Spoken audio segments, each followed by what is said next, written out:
Olá, muito boa tarde a todos, sejam todos bem-vindos. Hoje vamos fazer o estudo do Evangelho segundo o Espiritismo, o capítulo 5, item 21, perda de pessoas amadas e morte prematura. Vamos refletir juntos sobre um tema delicado, profundo, a perda de pessoas amadas, especialmente quando partem cedo. A proposta é olhar esse tema à luz da doutrina espírita, buscando consolo e entendimento. Muitas vezes, evitamos falar sobre a morte, mas compreender o que ela representa para a nossa alma imortal é o primeiro passo, para transformar a dor em fé. A doutrina espírita nos convida a entender ao entendimento da vida em sua totalidade, antes, durante e depois da reencarnação. Eu vou ler um textozinho aqui de Emmanuel, que é Mortos Amados. Ele fala o seguinte: na Terra, quando perdemos a companhia de seres amados, antes a visitação da morte, sentimos-nos como se nos arrancasse o coração, para que se faça alvejado fora do tempo. Ânsia de rever sorrisos que se extinguiram, fome de escutar palavras que emudeceram. De baixas vezes, tudo que nos resta no mundo íntimo é um rio de lágrimas distantes, sem recursos de evasão pelas fontes de vida. Que é para a gente iniciar essas reflexões, né? Que essa dor, essa saudade, essa lacuna que fica, ela é real. E lá no Evangelho, o Sansão traz para nós a seguinte questão. Ele fala assim: quando a morte ceita nas vossas famílias, arrebatando sem restrições os mais moços entre os mais velhos, costumais dizer: Deus não é justo, pois sacrifica a um que está forte e tem grande futuro e conserva os que viveram longos anos cheios de decepções, pois leva os que são úteis e deixa os que nada mais servem, pois despedaça o coração de uma mãe, privando-a da inocente criatura que era toda sua alegria. E aí a gente se pergunta, né? Por que uns jovens e saudáveis morrem cedo, enquanto outros, bem idosos e autobrancados, vivem na estrada? Né? Um grande questionamento, uma grande lacuna para nós. E a resposta é porque cada desencarnação tem consequências destrutivas para o desencarnante e para os que estão vinculados.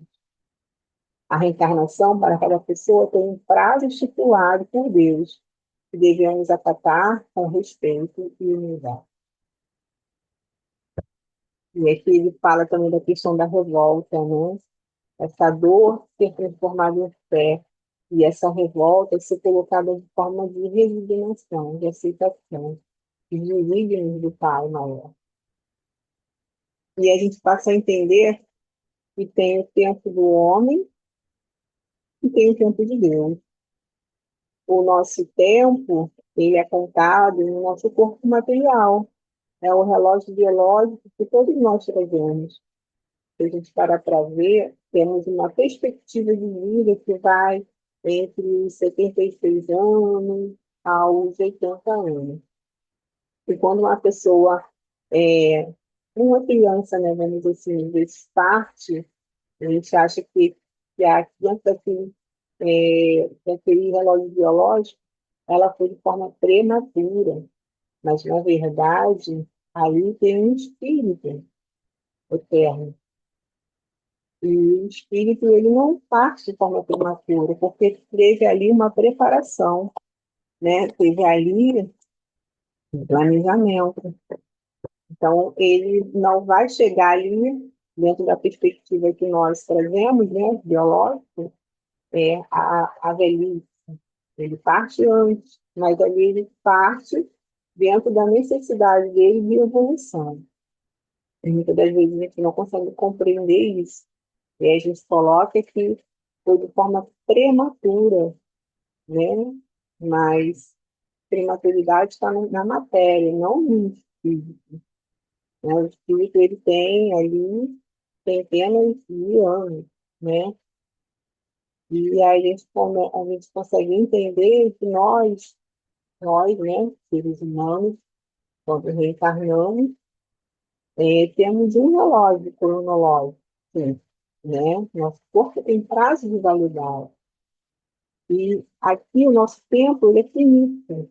E cada segundo é uma contagem regressiva para o fim da nossa existência física. E o tempo de Deus, que é eterno, ele é qualitativo e ele traz para nós um propósito. Deus não está preso no nosso relógio, né? Nosso relógio biológico. Ele sempre age no momento certo, nem antes nem depois. E o tempo é o tempo da vida espiritual, do amadurecimento da alma. Então, a aceitação nasce dessa entrega, né, de confiar, saber que tudo tem seu ciclo perfeito no tempo da vida. E há tempo para nascer, para viver e para retornarmos à pátria espiritual. Lembrando que Deus é amor. Assim como disse o apóstolo João, que não pai vingativo injusto, que coloca seus filhos em estado de crueldade ali, né, de maldição cruel, né? Isso. Então, tudo tem-se um grande aprendizado. E sabemos que é uma dor, uma das dores mais difíceis ser suportada por nós ainda, seres em condições assim, muito ligados ainda à matéria, né? Então, como se arrancasse mesmo de nós um pedaço de nós. E fica essa dor. Então, a gente tem que aprender a trabalhar essa dor e transformá-la lá na frente. Vamos falar um pouco disso também. E transformando essa dor para que possamos também seguir em frente, porque vamos precisar também passar pelas nossas condições evolutivas, pelas nossas experiências, pelas nossas vivências.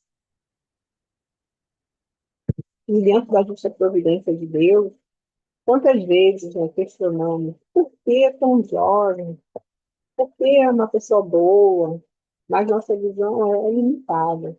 Ela está sempre limitada ali à matéria. E o que parece injusto para nós, dentro da nossa ainda rasa evolução, da nossa rasa percepção, para Deus é amor e misericórdia. Então a gente passa a refletir sobre a justiça divina, que é diferente da justiça do homem. E que tudo, como eu falei lá, há um propósito para cada acontecimento nas nossas vidas, incluindo a morte. Mesmo as mortes prematuras têm significados que muitas das vezes não conseguimos ainda compreender, passa da nossa compreensão, porque a dor é muito grande, porque nós planejamos para os nossos entes queridos uma vida de felicidade, de evolução, de crescimento. E Sansão fala que nem sempre isso também é plausível, porque ele fala dos pais, né, que trazem ali a cabeça já embranquiçada antes do tempo, por alguns filhos darem ali muito trabalho também. Então, nós sabemos o que se esperar lá na frente. E a gente sabe que Deus tem uma visão ampla de tudo, né? Ele é onipresente, ele é onipotente, ele sabe muito mais do que nós. A sua vontade é sempre pautada nesse bem e nesse amor. E lá no livro dos Espíritos, na questão 934, eles têm a seguinte questão. A perda dos entes que nos são caros não constitui para nós legítima causa de dor? Tanto mais legítima quanto é irreparável e independente da nossa vontade, né? Uma causa de dor, sim. E a saudade, ela dói. Dói aqui e dói lá também, os nossos dentes. Essa causa de dor atinge assim rico como pobre. É uma prova ou uma expressão que constitui para todos. Então, todos nós, cedo ou tarde, vamos passar por essa condição, né? E ter que devolver para a pátria espiritual um filho, um ente querido, que nos é muito caro. E isso vai gerar para nós muita dor ainda, muito sofrimento. E a gente pode chorar, a gente pode sentir muito, vivenciar esse momento, mas a gente não pode cair na revolta, né? Porque muitas das vezes, quando caímos nessa revolta, a nossa razão, ela se turva. E aí, a partir daí, começamos a questionar a Deus, a não aceitar, né, a condição. E aí, muitas das vezes, se rompe com Deus e com a espiritualidade. Isso acontece. E aí, na questão lá, ele fala: tens, porém, uma consolação por poder de comunicar-vos com os vossos amigos pelos meios que vos estão ao alcance. Enquanto não dispondes de outros meios diretos e mais acessíveis aos nossos sentidos. Então, quer dizer assim, a comunicação com os espíritos nos é permitida, né? Muitas das vezes através de cartas, sabemos que tem locais que trabalham dessa forma, apresentando cartas, né, eles vão escrever. Tem também a questão do desdobramento do sono. A própria mediunidade é uma porta, né, que dá essa interconexão, e é interessante a gente pensar também, isso é uma forma de aliviar nossa dor e também trazer para nosso consolo. E muitas das vezes, pelo sono mesmo, né, nós temos ali vivências dos nossos entes. Muitas das vezes também não recordamos, mas acordamos com uma sensação de bem-estar, de que algo bom nos aconteceu. E aí a gente passa aquele dia assim, de forma mais tranquila e mais leve. E Emmanuel fala, né, que nós ainda não temos condições, né, de extrapolar os sentidos para perceber essa, essa interação, né, com o mundo espiritual. Então, isso que ele fala lá, os nossos sentidos ainda não estão bem trabalhados, bem depurados, né, tirando os médios que trazem a mediunidade exercível, né?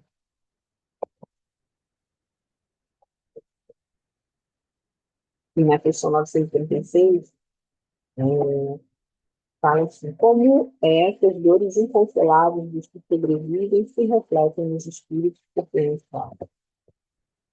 E a gente sabe, né, que ele responde que o espírito é sensível sempre à lembrança e à saudade do que nos eram caros na terra.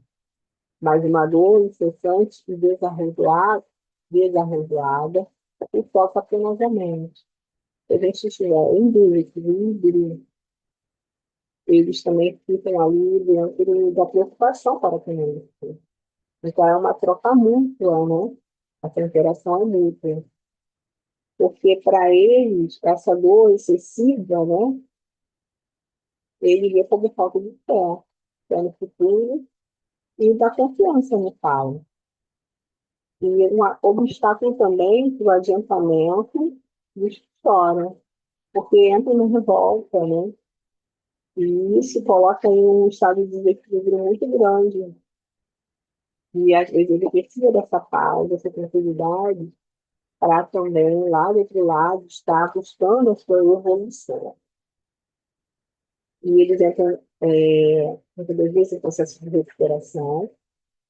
E dentro dessa recuperação, o nosso desequilíbrio também atrapalha essa recuperação dele. Muitos também lá, quando já conseguem ter um pouco mais de lucidez, né, de compreensão, começam a estudar, a trabalhar, a desenvolver também outras partes do ser. Porque nós evoluímos aqui, no planeta Terra, encarnados e também desencarnados. Então, as experiências são diferentes, mas lá também tem os aprendizados que precisam fazer. E se a gente fica trazendo sempre um olhar de peso, né? Acaba se atrapalhando também a caminhada deles. E aí a gente pode comparar essa separação, né, vamos dizer assim, é temporária, né, não é eterna. A gente pode comparar a uma viagem. Aí vamos imaginar. A questão 936, 936 ele fala assim: tens um amigo junto de vós, que encontra em penosíssima situação. Sua saúde e seus interesses exigem que vá para outro país, onde estará melhor a todos os respeitos. E estará temporariamente se achar ao vosso lado, mas com ele vos correspondereis sempre. A separação será apenas material. Então, ele fala para nós: será que a gente ficaria satisfeito ou não com esse afastamento? Se para ele vai ser bom. Então, vamos imaginar uma pessoa que às vezes está num processo de doença, ali, lutando pela vida, a pessoa já está exaurida das forças, e chega um momento que ela parte para a parte espiritual, aquele momento de libertação da matéria. E aí, qual é a nossa visão? Continuar ali, mesmo ela sofrendo, mas está sofrendo perto de mim, por vendo, né? Ou ela se libertando desse sofrimento e partindo para um lugar que ela vai ter um pouquinho mais de paz, tranquilidade, tudo. Também podemos pensar dessa forma.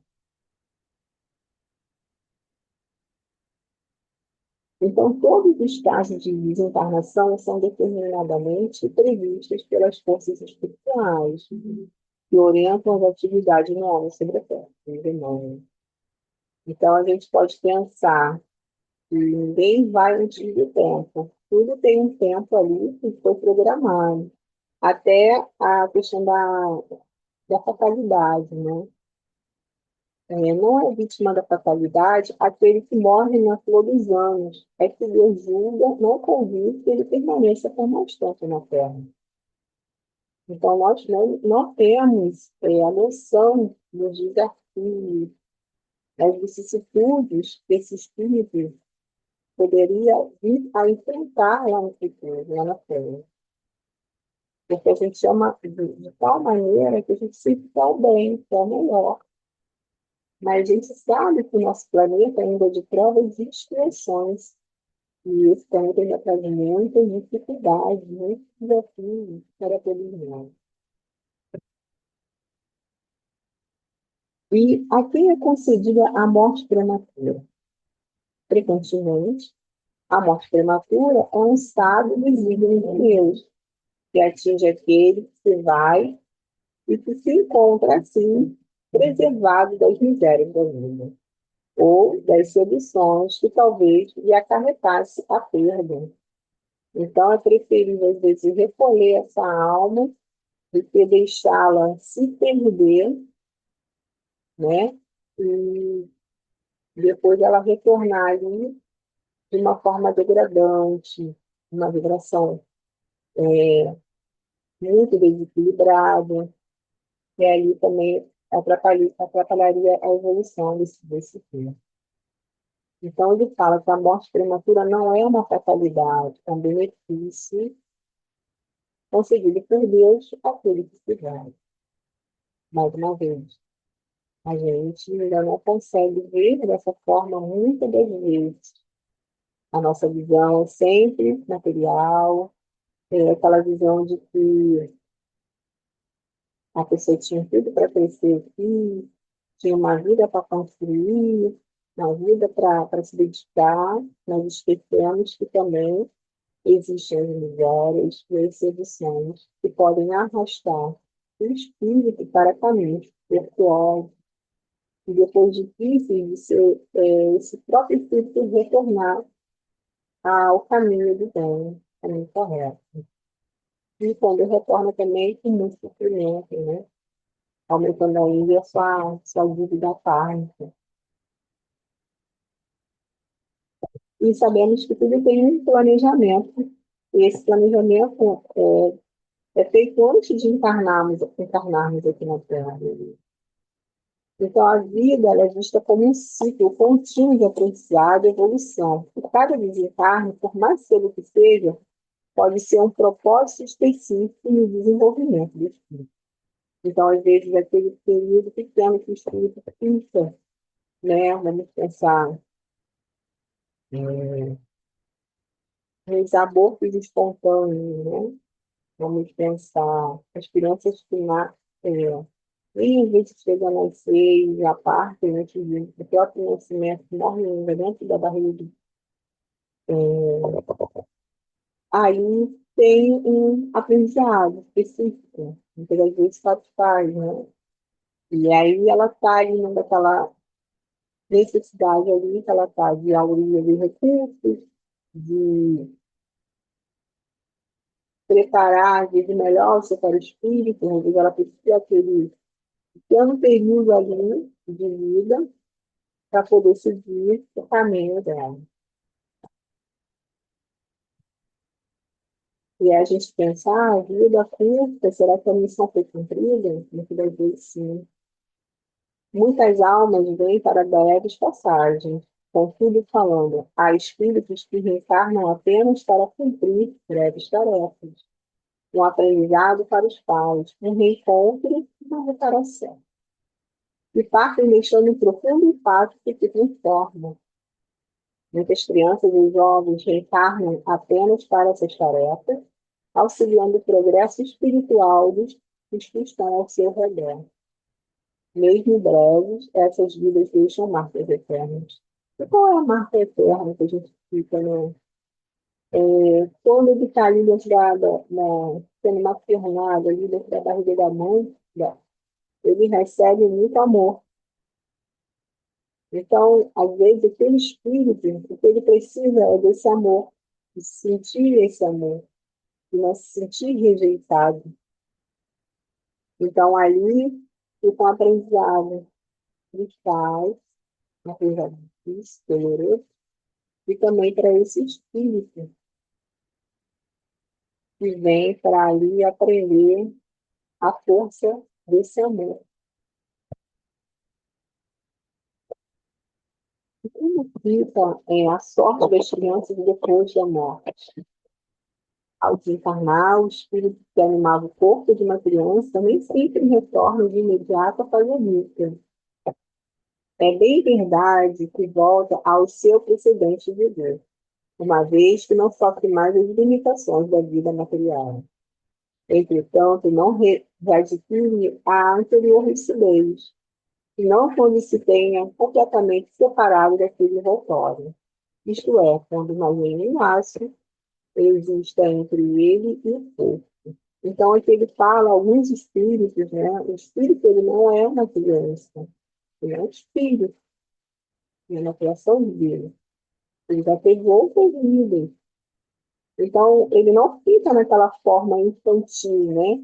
Alguns já conseguem se desprender da matéria e recobrar a própria lucidez, os que são mais elevados. Outros não. Ainda ficam presos àquela forma de criança.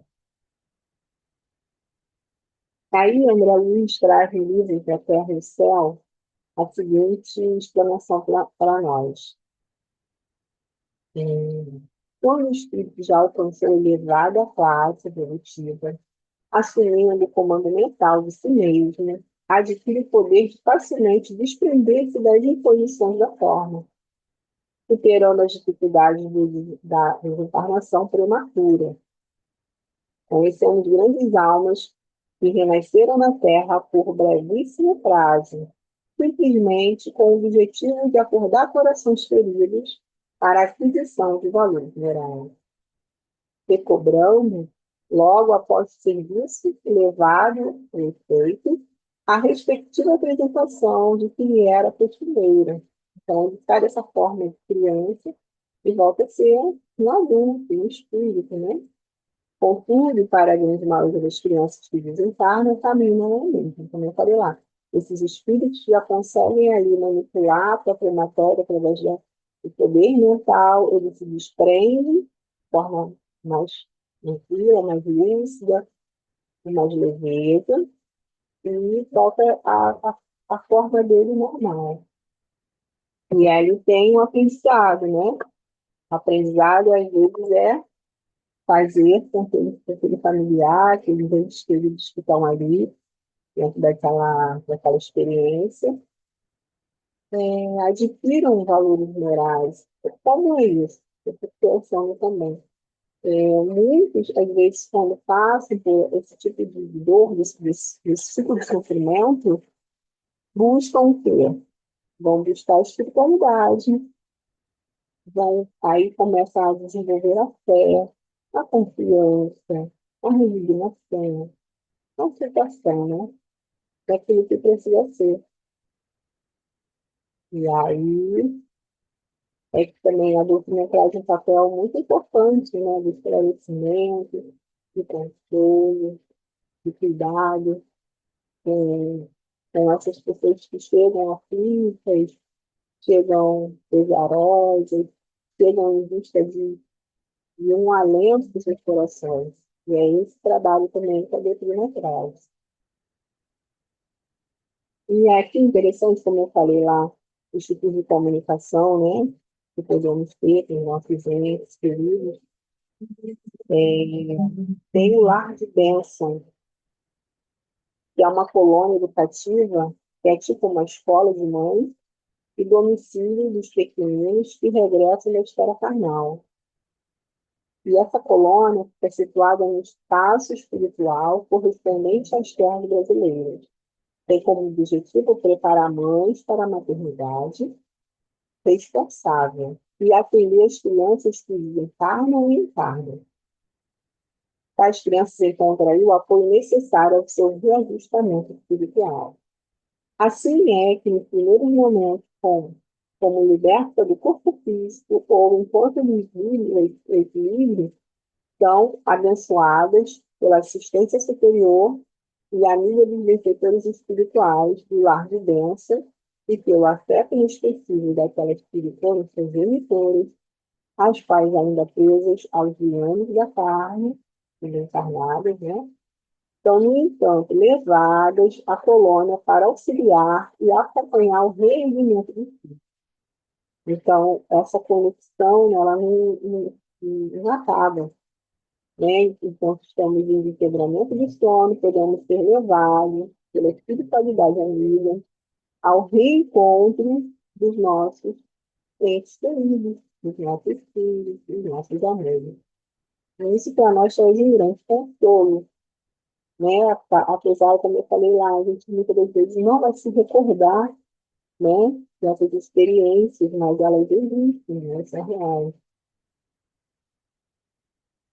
E é que eu acho que fica um conforto, né, para os nossos espíritos, saber que eles não estão assim perdidos, não estão ali pagando, né, tem todo o amparo, todo o auxílio da espiritualidade, e tipo assim, cuida de forma tão amorosa, né, em cada detalhe, tem um lar de bênção, tem uma colônia ali que vai se especializar para esses reencontros, para esse reerguimento desses irmãos que partem ainda, na flor da idade, e também a mãe que consegue também ali levar o seu amor, seu carinho, a sua assistência, também para ajudar esse espírito a atravessar esse novo mundo, porque também não é fácil. Emmanuel fala para nós que aqui no nosso planeta, a nossa estadia na Terra, né, encarnados, é como se fosse uma aldeia. E quando a gente sai dessa aldeia, a gente encontra uma metrópole cheia de novidades, novas tarefas, muitos habitantes. Então, é também a gente também sente essa diferença, né? Dessas novas oportunidades, dessas novas experiências que eles vão vir do outro lado. Então, para eles também não é fácil, muitas das vezes. E o Sansão fala para nós, ele fala assim, mãe, sabei que vossos filhos bem amados estão perto de vós, e estão muito perto. Seus corpos físicos desenvolvem, seus pensamentos os protegem. A lembrança que deles guardais os transporta de alegria. Mas também as vossas dores desarrejadas os aflige, porque ele denota falta de fé e inspire uma revolta contra a vontade de Deus. Então, muitos pensam, nossa, mas eu estou aqui vivo, por que minha mãe está chorando? Por que meu pai está chorando? Eu estou aqui, estou bem, estou vivo. Eles muitos ficam aflitos, né? Por querer trazer essa mensagem, de mostrar, né, que está bem, está seguindo ali o novo caminho. E que essa separação vai ser apenas temporária. E a gente precisa trabalhar dentro de nós a revolta. Porque essa revolta que acaba nos tirando do chão, acaba que deixando a gente mais vulnerável e a gente fica sem fé, fica sem esperança, né? E eles querem nos proteger, eles querem nos cuidar também, eles querem nos envolver em boas vibrações, que a gente possa ter a questão do equilíbrio, né? Passar por toda essa dor, por todo esse sofrimento de uma forma equilibrada. E aqui a questão é seguinte, será justo chorar a ausência dos entes queridos que se foram? Será que é errado será? É uma dor, né, que a gente sente. Será que é errado como ser humano? Claro que não, né? O que não convém, o que não é conveniente, não diz respeito à vontade de Deus, é o filho da revolta e da lamentação. As lágrimas resignadas de saudade são justas, e se bem que gente querido nunca se afastam de nós. Então, chorar faz parte, a saudade, essa dor, a gente chorar o que aconteceu. A gente não pode se revoltar, né? E o sofrimento é o instrumento de toda a inovação. É o único meio de nos arrancar a diferença e a resistência. E acho que pela dor a gente acaba, muitas vezes, desenvolvendo a empatia, né? Para com aqueles que atravessam vidas, mesmo as condições sociais, as incertezas, a gente passa a olhar a humanidade de uma forma diferente mesmo, né? Isso mesmo. Então, isso, a dor nos iguala, né? Porque ele fala lá no livro do Espírito, né? Todos estão suscetíveis a passar entre essa dor. E é interessante que muitos conseguem converter a dor em força. E Emmanuel fala, chora, quando não posso evitar o pranto que se te derrama da alma. No entanto, converte, quanto possível, as próprias lágrimas em bênçãos de trabalho e prece de esperança. Porquanto eles todos se ouvem em interação na vida superior, sequiosos de se reunirem contigo para o reencontro no trabalho do próprio aperfeiçoamento, à procura do amor senhor. Então, como se a vida nos convidasse a seguir em frente. Claro, né? Tem hora que a lágrima vem, desce. Mas que a gente não perca a esperança e nem a bênção do trabalho, que a gente não fique paralisado, estagnado, que a gente se coloque em ação, a movimentar também novas forças para poder seguir em frente e também, dentro dessa nossa experiência, levar consolo, levar um amparo para aqueles também que estão começando, acabaram de perder seu ente querido, levar também ali para eles um apoio daquilo que nós já conseguimos aceitar dentro de nós, não pode superar, né? Porque eu acho que não tem essa palavra, mas aceitar, né? A resignação essa perda, essa passagem, né, dos nossos entes para esse plano de vida superior. Como conseguir consolação ante a perda de pessoas amadas? Então, a gente precisa ter fé em Deus e compreender essas leis, sabendo que esta separação não é eterna. Então, semear na dor e nas lágrimas o grão que fortificará em suas próprias vidas. Então, semear na dor não a revolta, não a lamentação, mas semear a fé, a esperança na vida futura. E embora, tendo fé em Deus, muitas pessoas ainda vão reagir negativamente à morte.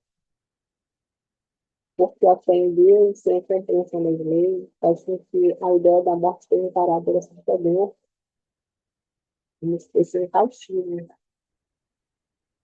E entendendo a razão divina da reencarnação, da desencarnação, tudo se torna para nós mais, assim, mais fácil de absorver e de compreender. Então, a gente sabe que a morte e a reencarnação são condições essenciais para o progresso.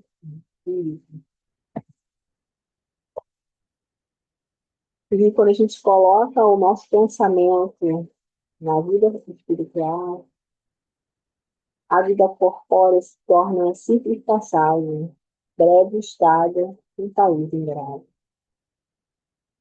As disciplinas e tribulações dessa vida não passam de incidentes que ele suporta com paciência, por sabê-la e de por federação. A gente sabe que aqui tudo passa, tudo é passageiro, né? Devendo seguir, seguir em um estado mais difícil. A morte nada mais restará que aterrador. Deixa de ser a porta que se abre para o nada e torna-se o que dá para a libertação, pela qual entra exilado uma mansão de bem-aventurança de paz. Então a gente sai desse país ingrato e entra no estado de bem-aventurança. Mas para entrarmos também nesse estado de bem-aventurança, precisamos fazer aqui a nossa parte. Porque Emmanuel fala, né? A vida não dá salto. Então, o que somos hoje aqui em matéria, quando retornarmos ao plano espiritual, seremos os mesmos. A consciência, a mesma consciência, os mesmos pensamentos, os mesmos sentimentos. Então, para entrarmos nessa bem-aventurança vital, precisamos também plantar o bem, né? Sabendo temporariamente e não definitiva a sua estada no lugar onde se encontra, menos atenção preste às preocupações da vida, evitando de daí uma calma de espírito que aquela muita e seu amargor. Então, quando buscamos essa vida espiritual, começamos a nos preparar também essa vida futura, quando passamos a compreender, né, as necessidades da nossa reencarnação, a reencarnação também dos nossos entes queridos. Isso traz para nós não um amargor, mas uma calma de espírito, né? Uma resignação maior para aceitar o indivíduo musical.